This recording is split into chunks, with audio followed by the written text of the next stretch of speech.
오늘 아침에 우리에게 주시는 하나님의 은혜의 말씀은 그 로마서 9장 19절에서 23절까지의 말씀입니다. 로마서 9장 19절에서 23절까지의 말씀 다 같이 합독하도록 하겠습니다. 혹 내가 내게 말하기를 그러면 하나님이 어찌하여 허물하시느뇨 누가 그 뜻을 대적하느뇨 하리니 이 사람아 내가 네기에 감히 하나님을 힐문하느뇨 지음을 받은 물건이 지은 자에게 어찌 나를 이같이 만들었느냐 말하겠느뇨 토기장이가 진흙 한 덩이로 하나는 귀 있을 그릇을 하나는 천 있을 그릇을 만드는 권이 없느냐 만일 하나님이 그 진노를 보이시고 그 능력을 알게 하고자 하사 멸악으로 준비된 진노의 그릇을 오래 참으심으로 관용하시고 또한 영광 받기로 예비하신 바 긍휼의 그릇에 대하여 그 영광의 부요함을 알게 하고자 하셨을지라도 무슨 말 하리요. 아멘. 하나님의 말씀입니다. 네, 오늘 앞에서 뵈니까 처음 뵙는 분들도 계신데요. 특별히 예배를 통해서 은혜 받으시기를 바라고 또 오늘 그 예배 후에는 또 친교실에서 조찬이 준비되어 있으니 오셔서 모든 성도님들 주 안에서 교제하실 수 있게 되기를 바랍니다. 제가 매년 4월 달에 그 교단 총회가, 미주 총회가 있습니다. 올해는 그 캐나다 토론토에서 있었는데, 이번 총회에서 14년 만에 오랜 친구를 만났어요. 한국의 제 모교회에 제가 청년일 때 그 교회 부목사로 섬기셨던 분인데, 저하고 연배가 거의 비슷해서 또 제가 신학교 다닐 때 제가 굉장히 마약한 친구들하고 그 목사님하고 아주 가까운 친구여가지고 가깝게 지내던 분이었습니다. 그런데 14년 전에 그 파라과이로 선교사로 나가셨어요. 근데 미국에서도 파라과이가 그 남미 중에서도 유난히 먼 곳 중에 하나입니다. 그래서 한국에서도 미국에서도 참 오히려 선교주 중에서 소외받는 곳이 파라과이라고 그러더라고요. 너무 멀어요. 너무 멀어요. 그래서 거의 30시간 가깝게 갈아타고 오셔서 토론토에 오셨어요. 14년 만에 만난 그 친구와 이런저런 그 사역에 대한 이야기 나누는 게 저에게 큰 즐거움이었습니다. 그리고 이번 총회 때는 특별히 남미에 저희 교단 선교사님들이 여러 분 계신데 각 나라에 한 분 정도씩 계세요. 그래서 선교사님들과 특별히 이야기를 좀 많이 나눴는데 그 중에는 그 선교사역 마치시고 미주에서 목회하신 목사님들도 계세요. 그래서 제가 여쭙죠. 그 선교지에서 선교 사역하시는 것과 미국에서 목회하시는 거 어떤 게 더 어렵습니까? 이렇게 여쭙더니 어떻게 대답이 어땠을 거라 예상이 되세요? 어디가 더 어렵겠습니까? 그렇게 생각하세요? 그럼 제가 얼마나 어렵게 하고 있는지 아시겠죠? 좀 긍휼히 여겨주십시오. 미국 목회가 어렵다기보다 제가 목사 그릇이 안 돼서 더 어려운 것 같아요. 그게 저한테는 더 고민스러운 문제입니다. 선교사님들과 이런저런 이야기를 하면서 제 목회 그리고 제가 그리스도인의 제 삶을 좀 되돌아볼 수 있는 계기가 됐는데 선교사님들이 하신 말씀 중에서 유난히 인상적인 말이 있었어요. 선교지에서는 그 1세 선교사들은 사실 말 잘 안 통합니다. 그냥 이제 의사소통을 하지만 그 깊이 있는 그 말을 하기에는 사실 제약이 많죠. 개 중에 언어 능력이 탁월하신 분도 있지만 사실 그렇게 하기 쉽지 않죠. 그래서 선교사님들이 그 일률적으로 하는 말이 그래요. 선교지에 가면 말은 잘 안 통하는데 관계는 잘 통하고 미국에서 한인 목회를 하면 말은 잘 통하는데 관계는 참 안 통한대요. 그래서 말이 잘 안 통하는 게 더 좋은 거구나. 말이 적으면 말이 많아지고 통하게 되면 오히려 관계가 오히려 막히게 되고 이 역설적인 그 모순 그 얘기를 하시더라고요. 정말 깊이 생각해 볼 말이었어요. 얼마나 필요 없는 말들이 많고 오해하는 말들이 많고 또 오염된 말들이 많은지 사랑하는 관계들 속에서도 이 말이 참 안 통해요. 말이 참 안 통해요. 그걸 참 많이 느꼈습니다. 이제 제가 이번 총회 때 느꼈던 교제하면서 느꼈던 부분들을 좀 말씀을 간략하게 드렸고요. 그리고 오늘 본문으로 다시 돌아갑니다. 그런데 로마서 9장에 대한 설교를 제가 4월 12일에 했고 지난 주간에 고난 주간에는 그 요한복음의 말씀을 통해서 주님의 고난을 깊이 묵상했습니다. 그리고 제가 총회를 다녀왔기 때문에 그 로마서 이 9장의 내용이 무엇인지에 대해서 아마 많은 성도님들이 그 흐름을 잊어버리고 계실 거라 생각이 돼서 9장에서 뭘 얘기를 해왔는지에 대해서 간략하게 말씀을 드려야 될 필요를 느낍니다. 로마서 8장까지는 사도 바울께서 칭의와 성화와 영화의 구원의 교리에 대해서 철저하게 가르치셨습니다. 그리고 그 구원의 교리를 적용을 하고 있는데 로마서 9장에서부터 11장은 그 이신칭의의 교리, 구원의 교리, 그리고 성화의 교리, 영화의 교리를 이스라엘, 유대인들에게 적용하고 있는 것이 9장에서 11장의 말씀이에요. 하나님의 구원이 그토록 확실한 것이라면 유대인들의 구원은 어떻게 되는 것이요? 라는 질문에 대해서 사도 바울이 대답하고 있는 게 9장에서부터 11장이고 12장부터 16장은 그 구원의 교리를 우리의 실제 삶 속에 어떻게 적용하면서 살 것인가 하는 문제가 다뤄지고 있는 것이 12장에서 16장의 말씀입니다. 그래서 사도 바울께서는 로마서 9장 6절에 이스라엘에게서 난 그들이 다 이스라엘이 아니요 라고 선언했습니다. 육적 이스라엘이 아니라 영적 이스라엘이 하나님의 언약의 상속자입니다. 이것은 교회를 출석한다고 해서 다 영적으로 구원받은 사람이 아니라는 뜻입니다. 눈에 보이는 교회에 출석한다고 해서 구원받은 백성이 아니라 눈에 보이지 않는 교회, 참된 교회의 지체인 사람만이 구원받습니다. 사도 바울께서 말씀하신 것은 인간은 자유의지를 가지고 구원받을 수 있는 존재가 아니라는 것입니다. 그러면 자유의지가 무엇을 하는가? 자유의지는 구원을 얻을 수 있는 능력은 없고 구원을 거절할 수 있는 능력은 있다라고 사도 바울께서 가르치신 것입니다. 구원 얻은 것은 전적인 하나님의 은혜요. 구원받지 못한 것은 인간의 책임이다라고 말씀한 것입니다. 하나님의 택하심은 주권적이고 자유롭고 무조건적인 택함입니다. 하나님께서 자신을 택하주신 것을 믿으십니까? 그럼 하나님께서 나를 택하신 것은 내가 택함받을 만한 뭔가가 나에게 있어서가 아니라 하나님께서 전적인 긍휼로 나를 택해 주신 것입니다. 믿으세요? 그렇기 때문에 그 택하심을 자랑할 수 있는 사람은 한 사람도 없어요. 다만 찬양할 뿐입니다. 그런데 택함받지 못한 것은 내 책임이다 라고 말씀하고 있는 것입니다. 택함받은 것은 하나님의 은혜요. 택함받지 못한 것은 하나님의 책임이 아니라 내 책임이다. 이것을 사도 바울께서 말씀하신 것입니다. 하나님께서는 멸망시키기 위해서 그런 역할을 인간에게 주신 것이 아니라 하나님께서 멸망받을 수밖에 없는 인간을 하나님께서 자유롭게 구원하실 수 있는 권리가 있다라고 그렇게 가르치신 것입니다. 이것이 선택의 교리에 대해서 사도 바울께서 말씀해 오신 바예요. 하나님의 택하심의 교리에 대해서 인간들은 우리의 논리와 우리의 언어로 충분히 이해할 수 없습니다. 이것을 받아들이실 수 있게 되길 바랍니다.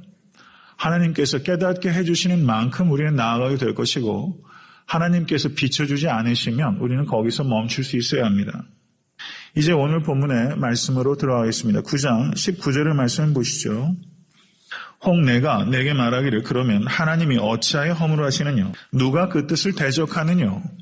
이것은 유대인들의 반박을 기록하고 있는 거예요.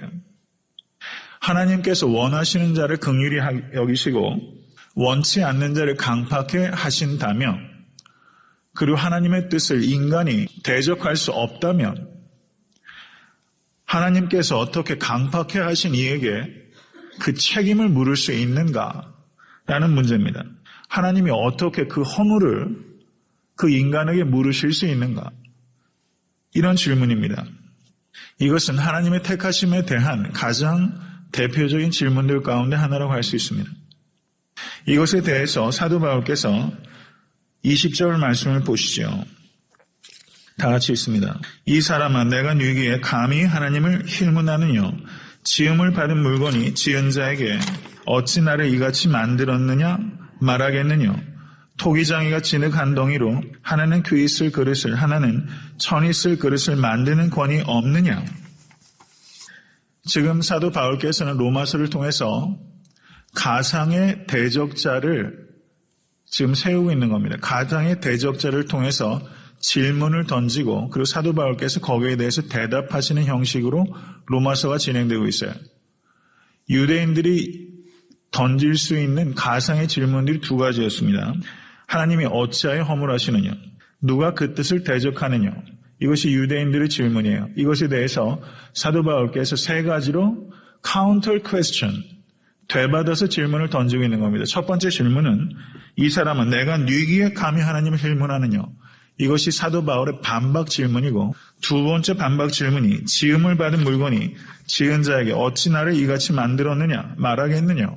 이것이 두 번째 질문이고 세 번째 질문은 토기장이가 진흙 한 덩이로 하나는 귀 쓸 그릇을 하나는 천이 쓸 그릇을 만드는 권이 없느냐. 이것이 사도 바울의 세 번째 질문이에요.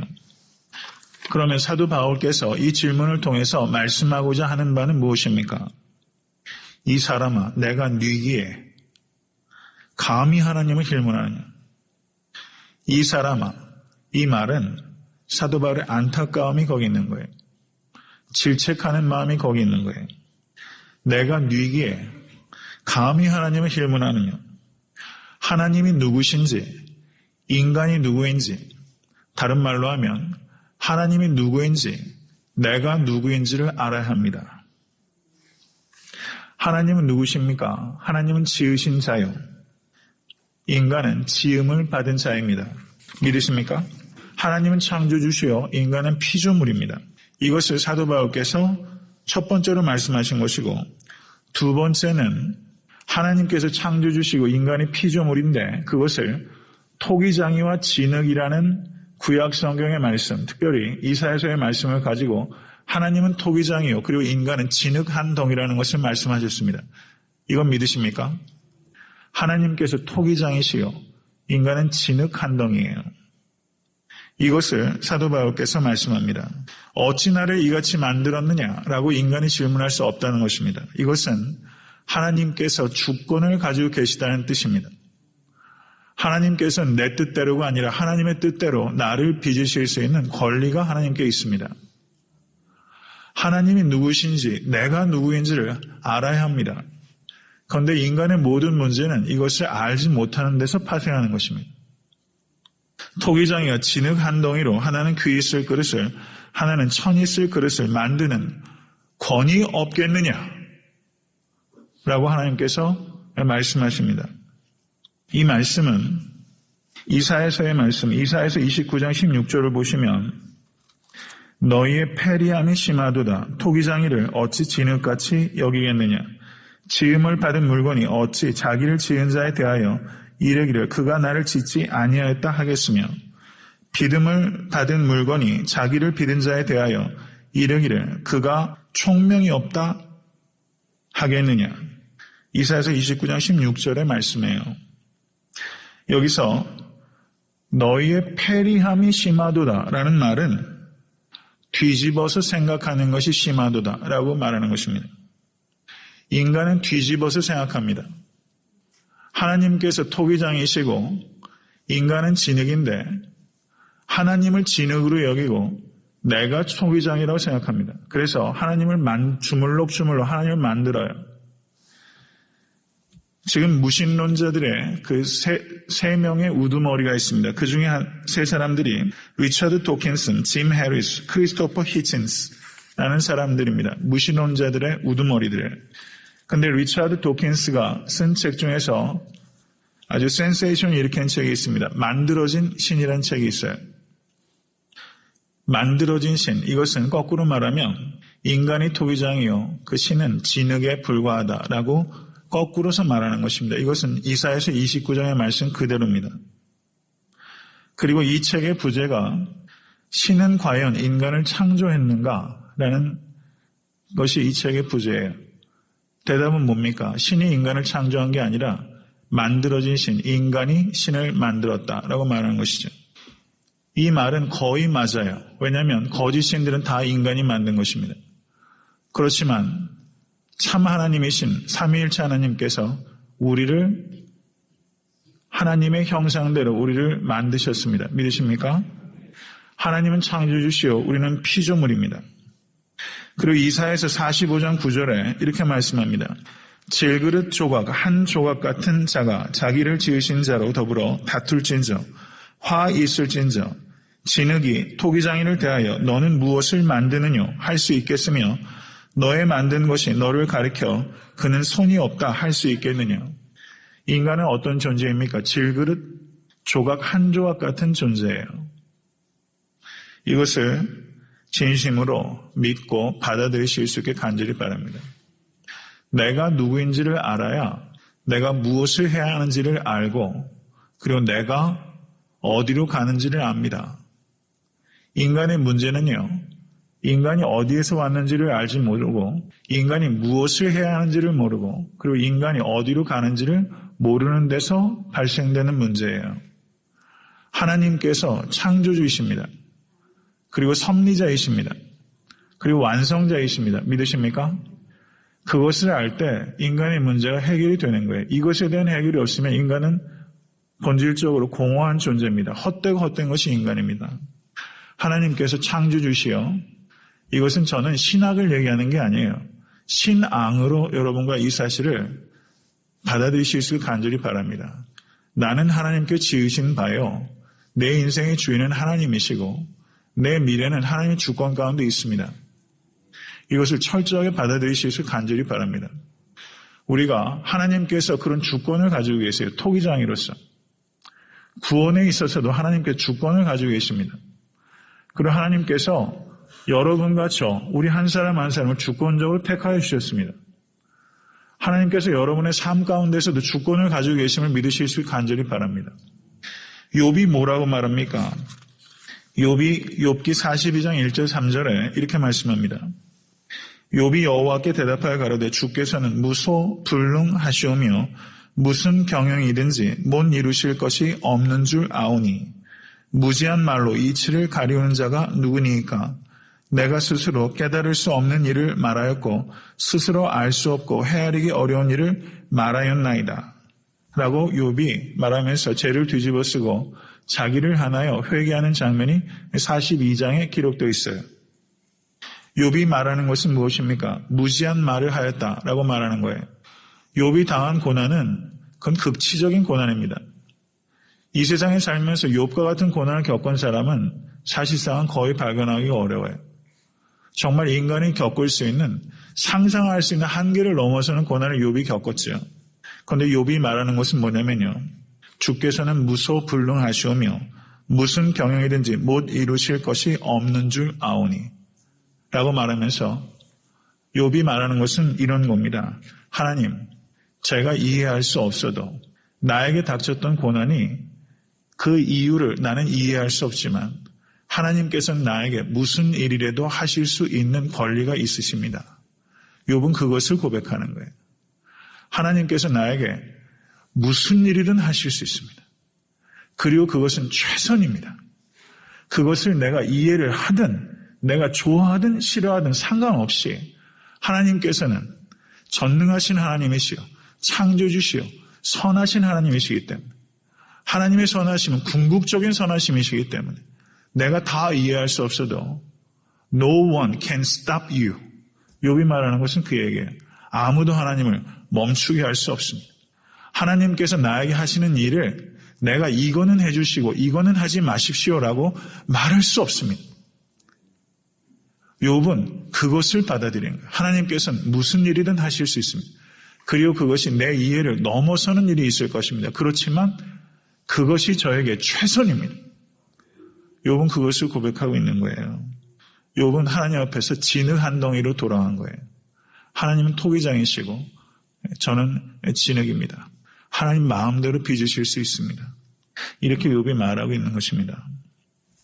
이것은 고난에 대해서 이 하나님의 주권에 대해서 욥이 말하고 있는 것이라면 이 사도 바울께서 오늘 본문에서는 이 구원에 대한 하나님의 주권에 대해서 말씀하고 있는 것입니다. 성도 여러분, 말씀 맺습니다. 22절을 보십시오. 만일 하나님이 그 진노를 보이시고 그 능력을 알게 하고자 하사 멸하기로 준비된 진노의 그릇을 오래 참으심으로 관용하시고 또한 영광 받기로 예비하신 바 긍휼의 그릇에 대하여 그 영광의 부요함을 알게 하고자 하셨을지라도 무슨 말 하리요? 라고 말하면서 진노의 그릇과 긍휼의 그릇이 있다라고 말씀하셨습니다. 사랑하는 성도 여러분, 우리 모두가 긍휼의 그릇인 것을 믿으실 수 있게 간절히 바랍니다. 하나님의 영광의 부요함이 성도님들의 삶을 통해서 나타나실 수 있게 간절히 바랍니다. 하나님께서 우리와 같은 이 진흙 한 덩이 같은 우리들을 긍휼의 그릇으로 빚어주셨어요. 내가 그럴 만한 존재이고 그럴 만한 능력이 있어서 긍휼의 그릇으로 빚어주신 것이 아니라 하나님께 주권적으로 그렇게 하셨어요. 이것을 진심으로 믿으실 수 있게 간절히 바랍니다. 긍휼의 그릇은 긍휼을 나타내는 사람이 되어야 돼요. 긍휼이 여김을 받았다는 것을 진심으로 믿는다면 성도와 이웃을 향해서 긍휼히 여기는 성도 되실 수 간절히 바랍니다. 긍휼히 여기는 자가 복이 있나니 저와 긍휼히 여김을 받을 것이며 라고 말씀하셨습니다. 진심으로 긍휼을 나타내시는 여러분과 제가 될 수 간절히 바랍니다. 참으로 우리는 죄인이라서 그렇게 하기 참으로 어렵습니다.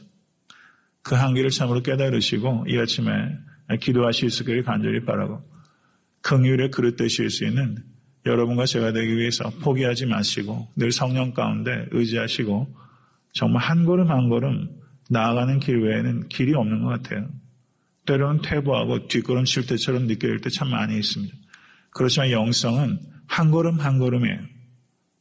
10걸음씩 뛰는 법이 없어요.